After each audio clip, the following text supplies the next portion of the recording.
ngasisu mayamgidamagta hoi entertainment YouTube channel na wari ama puduna lakjari wari asi asengba thokiba yamna nungaitaba wari amani wari asi pathokchaba matamda soigi lankiba kayama yawrabasu tabiriba mayamna ngakpiu haiba wafamji thamjaraga wari asi haujarage wari asi Bhopalgi Kalibarada laiba Bhupendra ki imungda thokiba wari ni Bhupendra moi mioi mari lai mahaki machanupa chahi mapan churpa ama aduga chahi ahumda ngairiba amaga mahaki loinabiga makhoi mari yam nungaina leiba imung amani yam nungaina leiramba imung ni haijabadi sel thumda khara warabasu makhoi imung mano yam nungsi chanana leminai Bhupendra private company amada thabak macha ama tawraga ingna chingna nungaina leiramba imungni adubu aikhoi mioibada wakhal amadi adamak lai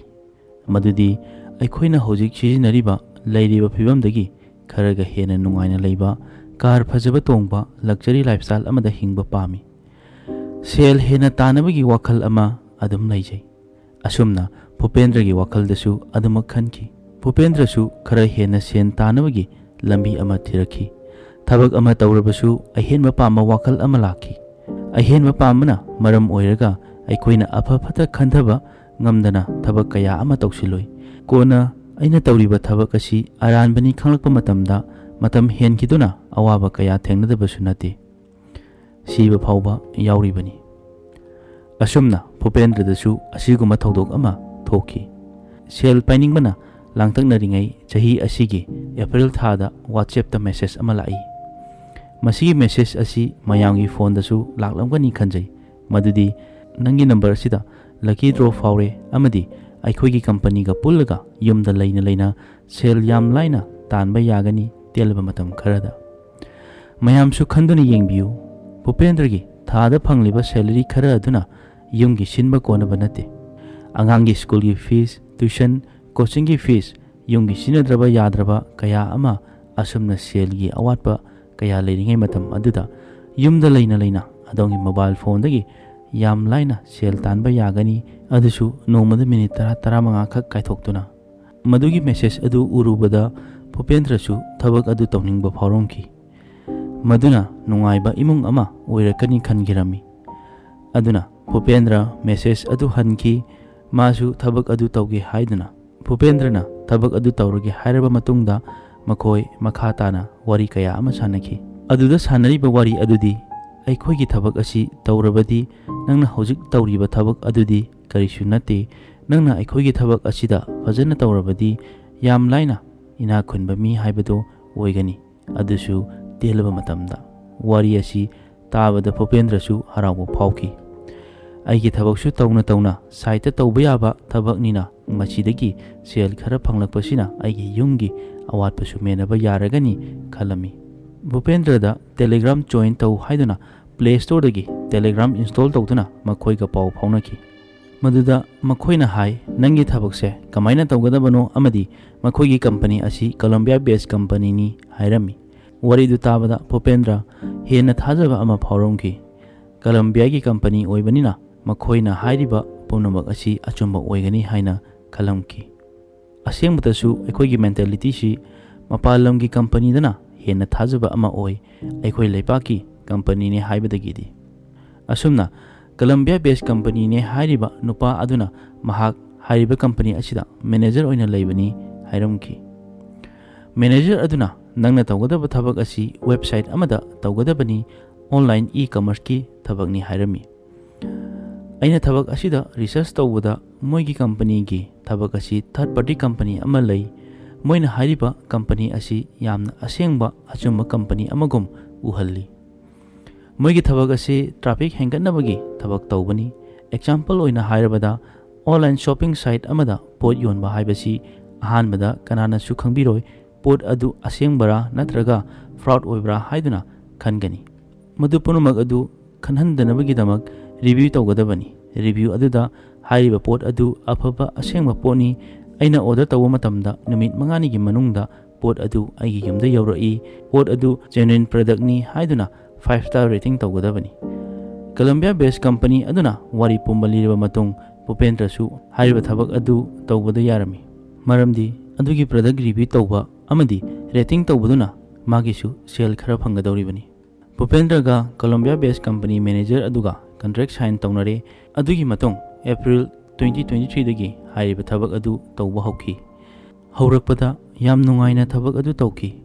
Company nasu Bhupendrada thabak piki. Bhupendra su ayuk magi company gi thabak chatrangai laptop hangduna thabak tawi aduga magi thabak loiraga yumda halakpa matamda su laptop hangduna hariba thabak adu tawki. Bhupendrana honglakliba matau adu magi nupina yamna angakpa ama oiramki. Ayuk anganbadagi laptop mamangda phamduna leiba aduga magi thabak chatluraba matung yumda halakpa matamdasu laptop hangduna laptop mamangda hek phongkiba. Hanadi asumna amata tawdabani hojik kari tawrabajano haiduna khalami. Magi nupina chingnariba mayam adu koknabagidamak mana Bhupendrada hanglami. Nangbu ayuk nungdang khaida khai laptop mamangda adum phamduna leiridi karigino. Aduda Bhupendrana paukhum pirai.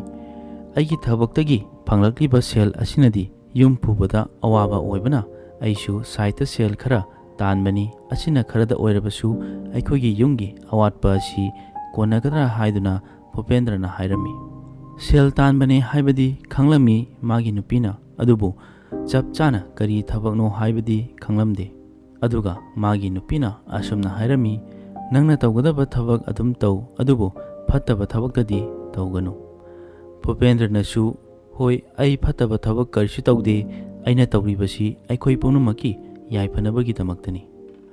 Asumna makha tana thabak adum tawrami adubu nongma nongmagi thabak hengatlami.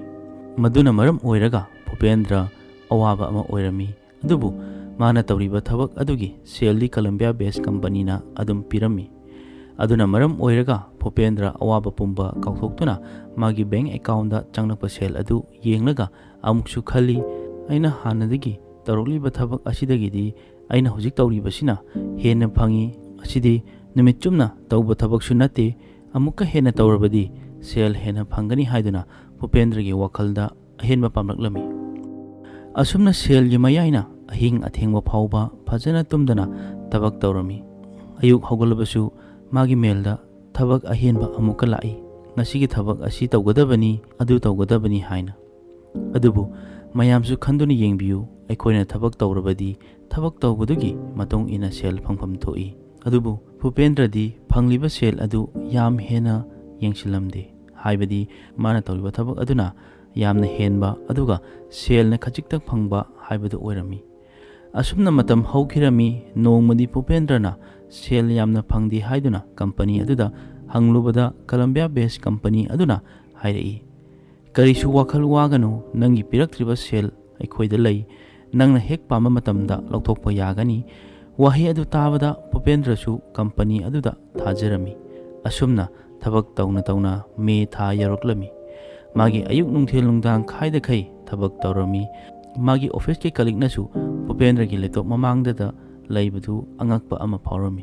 Numit kharin leiraba matung Columbia based company na kok sanaba horoki. Bhupendra da hai mana tangiba sel mayam adu aikhogi company da amuk invest taw adu oirabadi nangsu sel yamna phanglani tha khudingi interest chawnasu phanglani.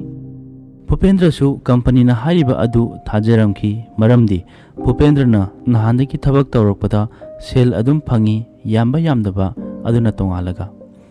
Seldi adum phangmana Bhupendra su mogi wa adu yaramki. Company aduda invest tawnabagidamak Bhupendra dagi phone da apps khara install tawhalami. Phone da khak natana magi laptop ta su tawhalami. Install tawhaliba software mayam adudi atai karisu nate mirror application ni. Mirror application haibadi Bhupendra na magi phone natraga laptop ta yauriba mayam adu mi atopa amana yengba yarami haibadi magi system da yauriba pumnamak access tawba yarami. Samna hairabada magi phone amadi laptop adu hack tawkhirami. Aduga matang aswaida aikhogi viewers tasu karigumba khara haijaramge madudi aikhoina Play Store dagi nataba game natraga application download tawridabani. Maduna maram oiraga aikhogi phone adu hack tawkiba yabagi chance wangna lei. Aduga Play Store dagi download tawrabasu section paibiu karamba company gi karamba application no haibadu munna yengbiduna adomna application download tawra matungda nangonda gallery,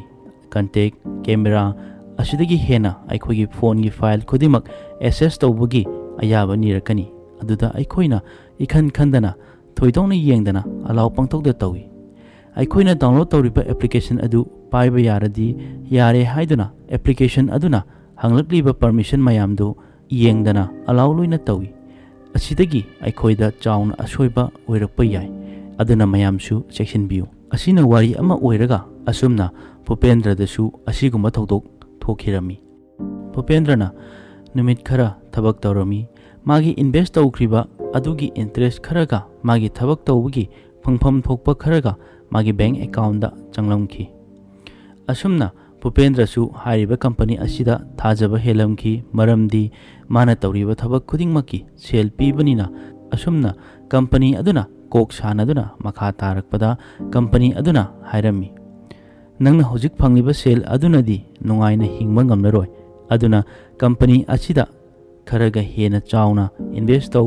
hairamki hairiba senpham asi angangdi nate haibadi lupa lakh 10 muk invest tawrabadi nangonda achauba senpham ama phangani aduna nungaina hingba punchi ado oigadawribani adubu Bhupendra dadi hairiba senpham adu leiramde Bhupendra na hai aina adugi senpham du leiramlabadi noigi company da thabak tawribasi tawramloi sel leitabadagi noigi thabak asida yaubani aingonda invest tawnaba sel leiramagadi yauramoi madugi wa adu tabada company na amuk hai bank amadagi loan lawro aduga aikoigi company da invest tawro adudagi phanglakpa sel aduna loan chingdoklaga nangi profit laho Bhupendra na amuk hai aigi civil score di yamna nemi aingonda kanana loan pigani nang adugi damakta karisu waganu aikoigi company na nangonda lakh 10 ki loan pige adudagi invest tawduna phanglakpa sel duna nangi family nungaina leibaduni aikoigi company na pamliba wahi adu tabada Bhupendra di amukka hena harawa polongki asumna company na magi document khara lawraba matung magi bank account da lupa lakh 10 ki loan piramki yamna chamna ingna chingna hingjeramba punchi ado ikhang khanghodana lupa lakh 10 pusilami adubu magi mafamdadi pumnamak angakpani mangda phong mangludraba senphamni asidagi mahaki awabagi punchi hauraki lupa lakh 10 ki sendoi purongki June tha yorakpada lupa lakh 10 adu company da invest tawrongki asumna numit khara leiraba matung Columbia based company aduna Bhupendra da makhoigi loan adu singnabagi hairamki matam adudadi Bhupendra na kadaidagi sel lauduna singani asumna mana tawriba thabak adugi sel su phangdre interest su phangkidre asidagi Bhupendra gi phone dagi lawkiba data mayam adu thabak lakhi magi phone da yauriba contact mayam adu list ama semduna makhoigi system da thamki aduga Bhupendra gi phone da photo kaya amasu lawkhatuna edit tawduna Bhupendra da tharaki photo adu urubada Bhupendra hingna sibaga chap manaki photo adu magi photo ni adubu photo adu edit tawduna phi thongdaba kaya ama edit tawsilami photo adu hek yengmada tasengna Bhupendra gi asengma photo mali kana amatanasu khangma ngamoi icham chamna ijat laina hingjaramba Bhupendra gi punchi khunaina nokna bigadaba karimna bigadaba punchi ama oibaga pangkhak oiki company gi minung silaitraba aduna makhoi lupa lakh 10 ki loan adu singo natrabadi viral charhangani aduda natana nangi contact yauriba list mayam sida thagani haiduna blackmail tawwa horomki Bhupendra na lupa lakh 10 matau karamna singani company aduna magi phangpham thokpa sel adu piraklaba matamda loan adu singe haiduna hairamki adubu Bhupendra gi wa kanana su tabiramkide Bhupendra matam aduda topam khanglamkide kari tawgadabano haiba company aduda aina request tawramki aina nakugi company gi damakta thabak kaya ama tawkibani aduga kari gi aingonda asikumlaba phataba thabak tawribano haina aigi nupi lei icha lei makhoi mayangmi mamangda ai hingba ngamloi asumna tawbigano haiduna request kaya ama tawki adubu company na tabiramkide company gi wahidi makhoi gi loan adu singo haiba wa natana atopa wa leikide tapna loan gi senphamdagi compound interest laktuna mana lawkriba loan के सेनफम अदुदगी सरुक तरा हेना हेंगलकी ममई थंगदा उपाय लेत्रबा भूपेंद्र मागी नुपीदा वारी पुंबा लीदुना वारी थानरमी भूपेंद्र की नुपीसु वारी पुंबा तारे अदुबु मागी नुपीना करीबु तौबा ngamgani मादी भूपेंद्र की आसादा हिंजरंबनी भूपेंद्र की नुपीना मखोगी थंगनबा मी अमदा भूपेंद्र दा थोकलिबा वारी पुंबा लीदुना हौजिक करी तौगदबनो खंगद्रे हाइना हाइरमी यमथंगनबी ममानबीदुना वखल थेमजिनबिबा नतना करी उपाय लै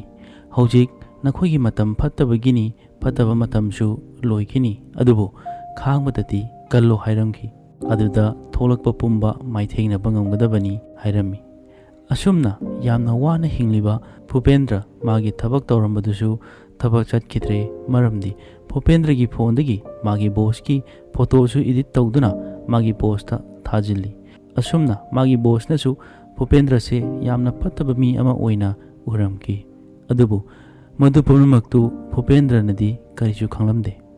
असुमना भूपेंद्र की थबकसु तत्कदौरे वाना लेंगे मतमदा भूपेंद्र की ममानबा अमदा वारी पुंबा लिरमकी ममानबना मागी अवाबदु उबदा यामना नुंगाइखिरमदे माना साइबर क्राइम दा चलगा FIR अमा इखतनबा हाइखिरमी जुलाई था यौरखी भूपेंद्रना साइबर क्राइम ऑफिस चटपा मतमदा ऑफिस सुटी ओइबना मरम ओइरगा मागी रिपोर्ट अदु इबा ngamkide भूपेंद्र वखल वाब हेंजिलखी डिप्रेशन लाकपा हौखी असुमना अमुक नुमित खरनी लेरबा मतुंगदा साइबर क्राइम ऑफिस दा अमुक चटखिरमी अदुबु भूपेंद्र की लाइबक थीबा हाइगद्रा रिपोर्ट इगदबा मीदो लाकलमदबदगी अमुकसु रिपोर्ट इबा ngamlamkide भूपेंद्र की रिपोर्ट अदु कनानसु इबिरमखिदे अवाबदा अवाबा असोमदना कंपनी ना लोन सिंगु हाइबगी मथा साबा महा करी तौगदबनो तौफम खंगलमखिदे अयामा मतमदा युमदगी मपान थोकपा ngamlamkide मरमदी मागी फोटो अदु वायरल ओइरमगद्रा खनबदा अवाबा अमा ओइरमखि असुमना नुमित खरनी लेरबा मतुंग मागी ममानबना लॉयर की मनाक्ता चलगा केस अमा फाइल तौनबगी हाइरमखि लॉयर गा उनरबा मतुंग वारी पुंबा लिरे लॉयर नसु वारी पुंबा तारबा मतुंग मागी केस अदु ट्राप सेमबगी रेडी तौनबा मतम खरा ngayu हाइरमखि अदुबु भूपेंद्र की पुंसीददी मतम हाइबदो लेरमखिदे हाइबदी मागी फोटो अदो मागी कांटेक्ट लिस्ट मयामदा थाखिरमी मतमना असम हौगिबना 13 जुलाई 2023 नुमितनी भूपेंद्र हौजिक खांगमा ngamबगी थौना लेरमखिद्रे असुमना मागी लोइनबी मागी नुपीगा प्लान अमा तौरमी प्लान असी ताबदा यामना नुंगाइतबा थौहनिंगदबा थौदोगनी असुमना अखोई इबानी पुन्ना हिमिनबा पुन्ना सिमिनबा हाइदना वासखिबदो अखोई इबानी हौजिक पुन्ना हिमिनरी अदो हौजिकती पुन्ना अमुक सिमिनबा तारे अमुक हेना नुंगाइत्रिबदी मखोई इबानीदा नतना मखोई मचानुपा अनिसु पुन्ना पुदुना चटकनी हाइना वारेपनारे जुलाई की तांग 16 असी मखोइना प्लान तौबगी मतुंगिना नुमित असिदा मखोई मरीमक ताइबंगपाल थादोक्तुना चटनबगी थौरांग तौबा लोइख्रे अयु अंगनबदा भूपेंद्रना दुकानदगी सरफास की कुली लौरगा कोल्ड ड्रिंक की बोतल अमा लेरगा युमदा हलकी नुमित अदु मागी मचानुपा अनिदो स्कूल चलहलमखिदे मखोई अनिदा कोल्ड ड्रिंक अदु क्लास अनिदा तोंगान तोंगाना हाइदुना सरफास कुली हापलगा पिथकलमी मयामसु खंदुना यिंगबियु मागी हेक पोक्चबा मचाबु हानिंगबा कनासु लेरमोय अदुबु मखोइदा अतोपा उपाय लेत्रे खनकिदुना नुंगसिरबा मचा अनिबु पिथकपा ताखि अंगांग अनिदुदी करिसु खंजबा नते कोल्ड ड्रिंक अदु थकलगा ताइबंगपाल थादोकनी हाइबा कोल्ड ड्रिंक अदु थाअबा मतुंग मिनिट खरा लेरगा अंगांग अनि अदु अवाबा चाइना खांगदुना मथक मखा ओनबा हौरखि मधु उबदा ममा मपा कप्पा नतना उपाय लेकिदे भूपेंद्र अमदी मागी लोइनबी कपना कपना भूपेंद्रना सुसाइड नोट अमा इरमी अदुगी नोट अदु मागी मरी मतासिंगदा थारमी मखोई मरी मतासिंगना मेसेज अदु फंगमगा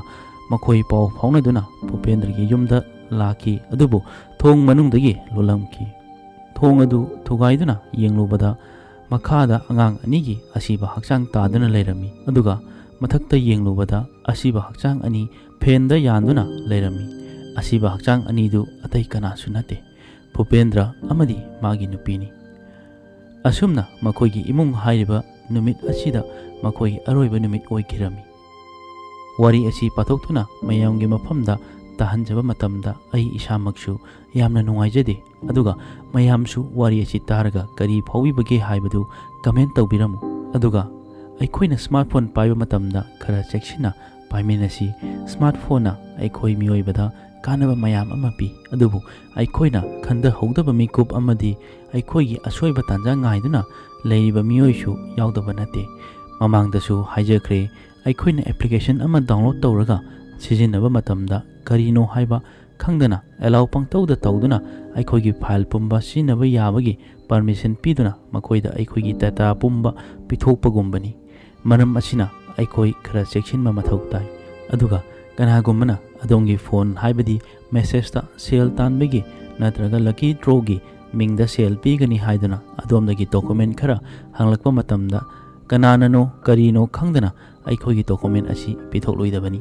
कनानसु अरेमबदा सेल येलोय अदुगा वादना सेल फंगबा थबक लेते कनानो करिनो खंगदबा मी अमना नंगी मतेंग पांगे हाइरबदी मदुगी मतुंगदा मियोय अदुगी कानबा थीबा ओइरंबा याय